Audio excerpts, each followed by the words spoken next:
आज हमने टॉपिक लिया है बॉडी मूवमेंट। तो मूवमेंट क्या होता है? The ability of the organism to change position by using their body part. तो अगर हम जब भी बॉडी पार्ट को हिलाते हैं, हमारा एक्चुअली मसल बोन का सब एक साथ एग्जैक्टली जो भी मूवमेंट आता है, जो भी उसका प्रोसेस है, तो उसकी वजह से जो बॉडी पार्ट अगर हिलते हैं तो उसको ही कहते हैं मूवमेंट।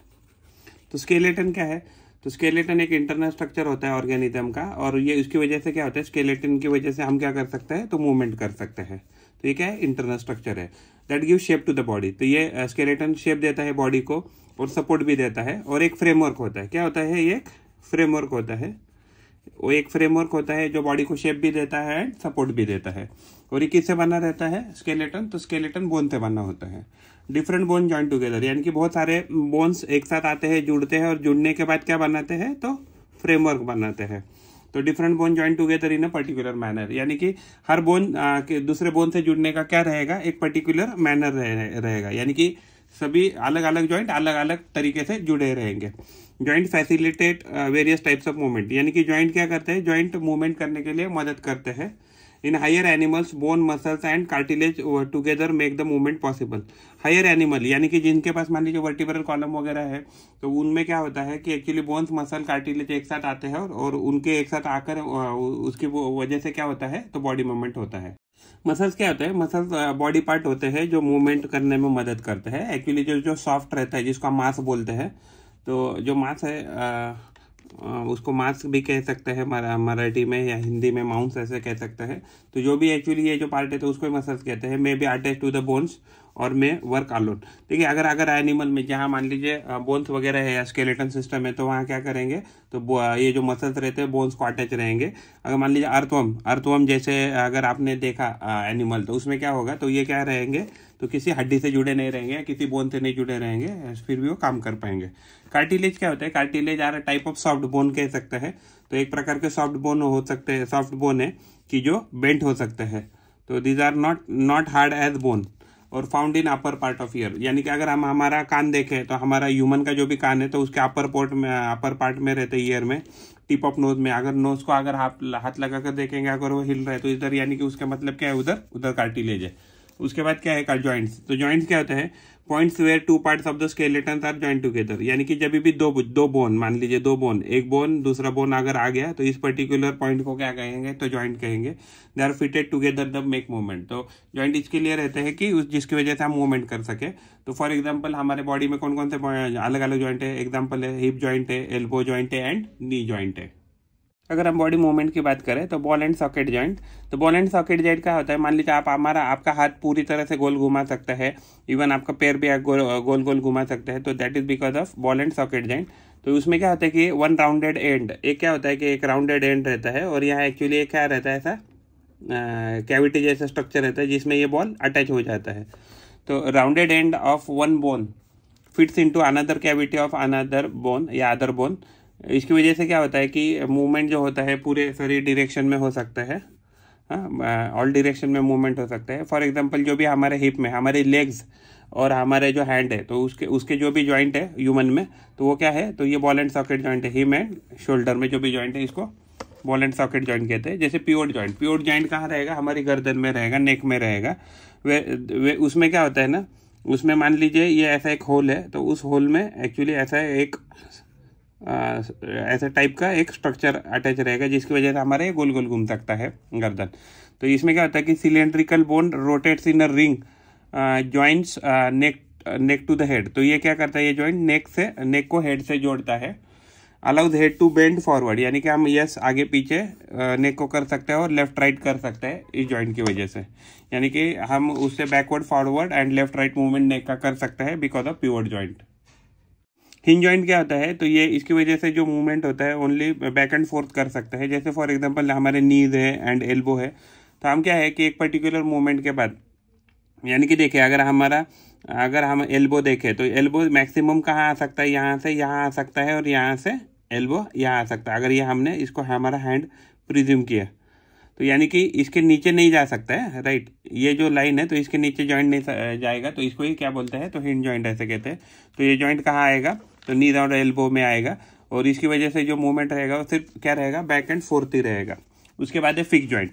तो फिक्स जॉइंट कौन से जॉइंट है कि जो जॉइंट मूव नहीं कर सकते। मीन्स फॉर एग्जांपल अगर आपने स्कल देखा आपका, तो स्कल की आप कितना भी हिलाने की कोशिश करें तो वह हिल नहीं सकता है, तो इसको क्या कहते हैं, तो इमोबाइल जॉइंट कहते हैं। इवन आपका अपर जॉ की बात करें तो अपर जॉइंट में क्या होता है कि जो जॉइंट होता है उसको ही फिक्स जॉइंट कहते हैं। यानी कि आपका अपर जॉ लीजिए या आपका स्कल लीजिए, तो ये क्या है, तो फिक्स टाइप ऑफ जॉइंट्स है। उसके बाद है gaits of animal. Gaits of animal का मतलब है कि जो भी एनिमल है तो एनिमल कैसे मूवमेंट करता है, तो उसमें क्या होता है हर एक एनिमल में जो मूवमेंट पैटर्न है वो अलग रहेगा। क्यों अलग रहेगा, क्योंकि उनका बोन स्ट्रक्चर या उनका जॉइंट स्ट्रक्चर अलग रहेगा, इनका स्केलेटल स्ट्रक्चर अलग रहेगा। तो इसकी वजह से जो भी एनिमल है तो एनिमल का मूवमेंट क्या रहेगा, तो अलग अलग रहेगा। जैसे फॉर एग्जांपल अगर सांप की केस में देखेंगे तो सांप कैसे करेगा, तो रेप्टाइल्स अलग मूवमेंट करेंगे, इवन जो स्नेल वगैरह है वो अलग मूवमेंट करते हैं। हम अर्थवर्म की बात करते हैं तो अर्थवर्म में क्या है, they do not have any internal structure. उनके अंदर कोई हड्डी का साँचा नहीं रहता है, ना अंदर रहता है ना बाहर रहता है। Body is made up of rings. तो बॉडी किससे बनी है, रिंग से बनी है। बहुत सारी रिंग एक्चुअली कहते हैं ना, ऐसे बहुत सारी रिंग आके एक साथ जुड़ती है, और इन रिंग को कौन जोड़ता है, इन रिंग को कुछ मसल जोड़ते हैं, तो जिसकी वजह से आपको अर्थवर्म दिखता है, राइट। तो एक्चुअली बहुत क्लोजली पैक्ड रिंग्स रहती है। Body is made up of rings joint together, muscles are joint. यानी कि उसके इंटरनल स्ट्रक्चर में क्या रहेंगे, तो इन जो इनको रिंग्स को जोड़ने वाले तो मसल्स रहते हैं जो इन रिंग से जुड़े रहते हैं। और रिंग और मसल इन दोनों की वजह से क्या होता है, तो बॉडी मूवमेंट करता है।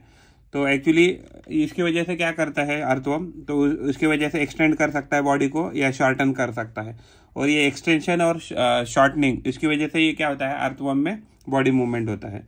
तो जो अर्थवर्म रहता है ना, उसके ऊपर छोटे से बाल छोटे से होते हैं, जिसको ब्रिसल्स ऐसे कहते हैं। दिखते नहीं है, आप माइक्रोस्कोप में देख सकते हैं इसको। तो उसके ऊपर क्या रहता है, ब्रिसल्स रहता है। तो ब्रिसल्स की वजह से जमीन के सॉलिड सरफेस के साथ ये क्या कर सकते हैं, तो ग्रिप बना सकता है।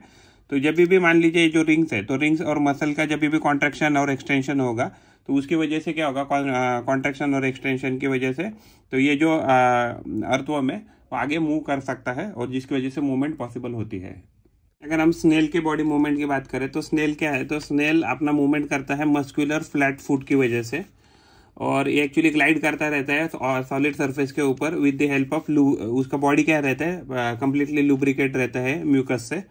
और एक्चुअली उसका जो मूवमेंट होता है एक्चुअली ग्लाइडिंग ही करता है। और motion is powered by succeeding waves of muscular contraction of the foot. तो जैसे आपने देखा कि अर्थवर्म में क्या होता है कि रिंग्स कॉन्ट्रैक्ट एंड रिलैक्स करती है, वैसे स्नेल में भी क्या होता है कि उसकी जो बॉडी रहती है वो क्या करती है, कॉन्ट्रैक्ट रिलैक्स करती है, जिसकी वजह से क्या होता है, तो वो जो एक्चुअली जो नीचे का पोर्शन है स्नेल का, तो वो क्या होता है कि कॉन्ट्रैक्ट होता है। कॉन्ट्रैक्ट होने के बाद ऐसा हो जाता है, छोटा हो जाता है, और फिर वापस इसको रिलैक्स करके बड़ा करता है। तो इसकी वजह से क्या करता है, कॉन्ट्रैक्ट रिलैक्सेशन करके वो आगे मूव करता है। अगर हम कॉकरोच की बात करते हैं तो कॉकरोच में क्या रहता है, कॉकरोच का जो बॉडी रहता है उसके ऊपर हार्ड कवर रहता है, वो एक प्रकार का स्केलेटन ही हम कह सकते हैं। तो उसमें एक्चुअली हड्डी नहीं होता है, बट स्केलेटन टाइप स्ट्रक्चर होता है, उसको काइटिन ऐसे कहते हैं। उसमें एक्चुअली कॉकरोच में 3 पेयर्स ऑफ लेग्स होते हैं वॉकिंग के लिए, और 2 पेयर्स ऑफ विंग्स होते हैं फ्लाइंग करने के लिए। और एक्चुअली उनके पास स्पेशल मसल्स होते हैं मूवमेंट करने के लिए। यानी कि अगर लेग को हिलाना है तो उनके लिए अलग मसल्स मूव करेंगे, या इवन उनको उड़ना है तो उनके लिए अलग मदद करेंगे उड़ने के लिए, या उनको पंखों अप डाउन मूवमेंट करने के लिए। अगर वो उड़ सकते हैं कॉकरोचेस, लेकिन they are not very good flyers. Talk about birds, तो अगर हम पंछियों की बात करें तो एक्चुअली उनके पास स्पेशल स्केलेटल सिस्टम होता है और स्पेशल मस्कुलर सिस्टम होता है फ्लाइंग, इसीलिए बर्ड्स उड़ पाते हैं because of the special skeletal and muscular system. तो एक्चुअली जो उनके जो 4 लिम्ब होते हैं, यानी कि जो आगे के एक्चुअली 2 हाथ रहते हैं, हमारे जैसे हाथ होते हैं, तो उनके हाथ कैसे किस में कन्वर्ट हो गए, तो विंग्स में कन्वर्ट हो गए। अगर उनके बोन की बात करें तो उनके बोन कैसे रहते हैं, कंप्लीटली हॉलो होते हैं। तो इसकी वजह से वो क्या रहते हैं, बहुत हल्के होते हैं, तो आसानी से उड़ सकते हैं। और उनका जो आगे पीछे का जो पैर होते हैं, जिसको हम हमारे केस में हम लेग कह सकते हैं, उनके केस में हैंड लिम्ब जो है, तो हैंड लिम्ब किसके लिए यूज करते हैं, वो किसी भी ब्रांच पे बैठने के लिए, किसी भी जगह पे बैठने के लिए, या वॉकिंग करने के लिए यूज करते हैं। अगर एक्चुअली उनके अगर शोल्डर और ब्रेस्ट बोन की बात करें तो वो बहुत स्ट्रांग रहते हैं कंपेयर टू, मान लीजिए अगर ह्यूमन बात करें तो बहुत स्ट्रांग रहते हैं, जिसकी वजह से क्या रहता है, वहाँ के मसल भी क्या रहते हैं, बहुत स्ट्रांग रहते हैं, जिसकी वजह से वो आसानी से उड़ सकते हैं, फ्लाइट कर सकते हैं। और वो मसल इतने स्ट्रांग होते हैं कि जिसकी वजह से जो विंग्स है, तो विंग्स को अप डाउन करने के लिए वो उसका इस्तेमाल करते हैं। अगर हम फिश की बात करते हैं तो इवन बर्ड्स के केस में भी क्या रहता है, उनका बॉडी कंप्लीटली स्ट्रीमलाइन रहता है। फिश के केस में भी उनका बॉडी कैसे रहता है, स्ट्रीमलाइन। तो ये जो स्ट्रक्चर है ऐसा, तो इसको क्या बोलते हैं, इसको कहते हैं स्ट्रीमलाइन स्ट्रक्चर। तो इसकी वजह से उनको स्विमिंग में बहुत सारी मदद होती है। उनके पास टेल फिन भी होता है, यहाँ क्या होता है, टेल फिन होता है। तो टेल फिन का इस्तेमाल क्या करते हैं, तो वो स्मॉल जर्क देने के लिए खुद को करते हैं। तो अगर वो खुद को अगर मान लीजिए स्मॉल जर्क देंगे तो उससे क्या हो जाएगा कि अगर पानी में कहीं भी मान लो लेफ्ट या राइट मुड़ना है तो आसानी से वो मुड़ सकते हैं, या इवन किसी प्रेडेटर से दूर भागना है तो भी वो भाग सकते हैं, या किसी प्रे को पकड़ना है तो भी वो उसके लिए मदद कर सकते हैं। जो टेल फिन रहता है तो वो डायरेक्शन चेंज करने के लिए भी मदद होता है। ये छोड़कर भी उसके ऊपर क्या रहता है, छोटे छोटे फिन्स रहते हैं। तो ये छोटे छोटे fins along with the muscles क्या करते हैं, along with the muscle fish को तैरने के लिए, स्विमिंग करने के लिए मदद करते हैं। उसके बाद स्नेक। तो स्नेक क्या है, स्नेक के पास लेग नहीं होते हैं। तो क्या करता है स्नेक जब भी चलेगा तो क्या करेगा, ऐसा राउंडिंग स्ट्रक्चर वगैरह बनाएगा। तो ये राउंडिंग स्ट्रक्चर, या मान लीजिए ऐसा अगर हमने स्ट्रक्चर बनाए तो ये क्या है, एग्जैक्टली एक लूप टाइप बना रहा है। तो ये loop along with the backbone, ये एक्चुअली क्या करता है, बैकबोन एंड मसल्स इनका इस्तेमाल करके क्या करते हैं, तो लूप बनाता है। और ये लूप बनाकर उनमें भी क्या करते हैं, जो भी उसके एक्चुअली बैकबोन है तो उसको वापस कॉन्ट्रैक्ट रिलैक्स करके क्या करते हैं, तो ये स्नेक जो है आगे मूवमेंट करते हैं, आगे पीछे लेफ्ट राइट ऐसे जो भी है, तो वो मूवमेंट कैसे कर सकते हैं, backbone contraction relaxation and muscle भी कॉन्ट्रैक्शन रिलैक्सेशन, तो ऐसे करके स्नेक मूवमेंट करते हैं।